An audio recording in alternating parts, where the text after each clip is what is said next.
Classic siblings, Apollo and Artemis. Apollo, the musical poet, and Artemis, the goddess of the hunt. Vastly different but connected forever. Apollo and Artemis are twins. And like many of the second-generation Olympian gods, children of Zeus. Also typical of children of Zeus, they are not children born of his wife Hera. Instead, their birth story is one of Hera's many attempts to punish women for catching the eye of her husband. The Titan Leto was the mother to these two powerful Olympian gods, and she went through unimaginable hardship in order to bring them into the world. During Leto's pregnancy, Hera began a campaign to prevent the birth of the twins. She worked behind the divine scenes to ensure that Leto wasn't permitted to give birth on any part of Gaia's Earth, and it was only when Leto nearly stumbled upon the island of Delos, believed to be floating amongst the Cycladic islands and therefore not part of Gaia's Earth, that she could finally go into labor.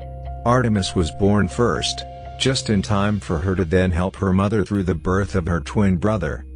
Artemis helped to give birth to her brother just minutes after being born herself. It was through this act that Artemis earned her title as one of the goddesses of childbirth despite remaining childless herself. Artemis and Apollo were powerful deities, both taking on a number of semi-official roles amongst the deities, including protectors of young girls and boys respectively. Both of them often avenged their mother for the wrongs done to her. The twins killed the giant Deities because he had attempted to rape Leto. The twins also took vengeance on Niobe, who had 7 sons and 7 daughters. Niobe boasted that she had borne more and greater children than Leto. Angered at Niobe's hubris, arrogance, excessive pride, and the desire to challenge the gods, Apollo and Artemis shot Niobe's children with arrows until they were all dead. Niobe wept uncontrollably until she turned into a stone which still spouts tears. Both Apollo and his sister were excellent archers, and the bow and arrow were important symbols for both of them. Plagues and unexplained deaths were attributed to Apollo or Artemis shooting the victims with arrows. Artemis. Artemis, Roman name Diana. Artemis was a goddess of the hunt and wild animals, and famously spent her life away from men, preferring to roam the forests with a band of nymphs. She is often called a virgin goddess, but this refers to her status as unmarried more than any claims to her sexual behavior. Still, there are no explicit stories of Artemis in love with anyone romantically. Like many other deities, she was known for her cruel behavior, but Artemis seems to have been one of the cruelest and most vengeful of the deities.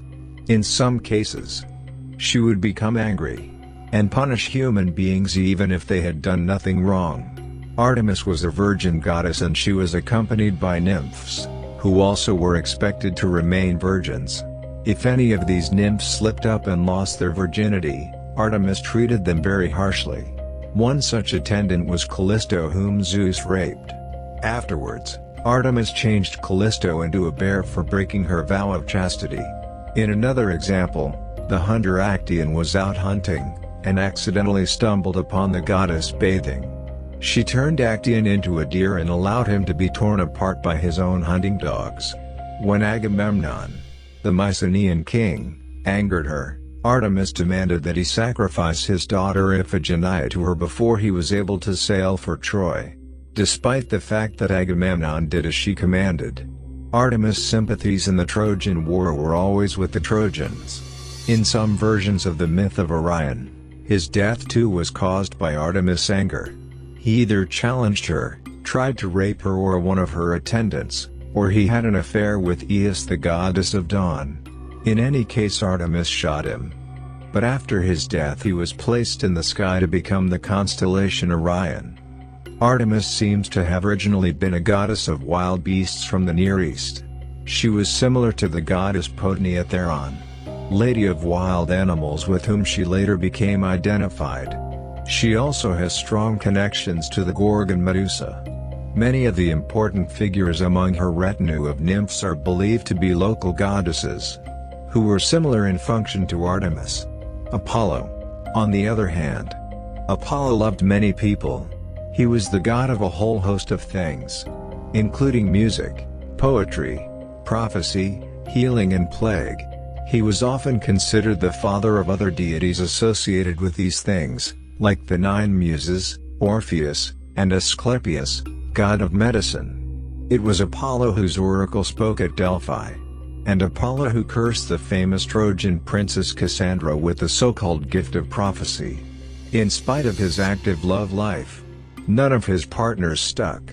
Instead, Apollo maintained a long list of lovers killed through their association with him in one way or another.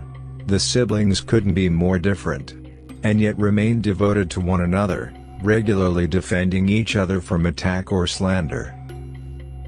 Apollo and Artemis, though Apollo even more so, were some of the most important and powerful of the Olympian gods. As the culture of the ancient Greeks developed and evolved over the centuries, and as the Romans adopted and adapted Apollo and Artemis into their own religion, as Apollo and Diana respectively, the role of the gods also evolved. Over time, Apollo became associated with the sun, and Artemis or Diana with the moon.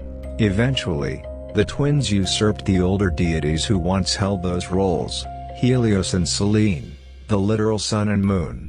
Like much of their mythology, this was particularly true of Apollo. He was always, frustratingly, far more important than his sister for little reason other than one was a man. And he became famous for driving his chariot of the sun across the sky every day. The twins grew up to have the same avid interest in archery. But this also came with a rivalry. In Artemis' case, during her childhood, she hunted for all the possessions that would help her to be the best huntress in Greece for eternity. Artemis often chose the form of a child, an adolescent, or a young woman. At just 3 years old, the goddess traveled to the forge of the Cyclopes where Hephaestus, the god of the force, was working with them on creating many wondrous things for the gods. Artemis grasped Hephaestus by the beard, and demanded his help to craft her a magnificent archery set, just like he had done for her brother. Apollo also desired a bow and arrow. It was an elegant weapon that matched Apollo's style. As the god of light and music, the string weapon matched his lyre, a string instrument.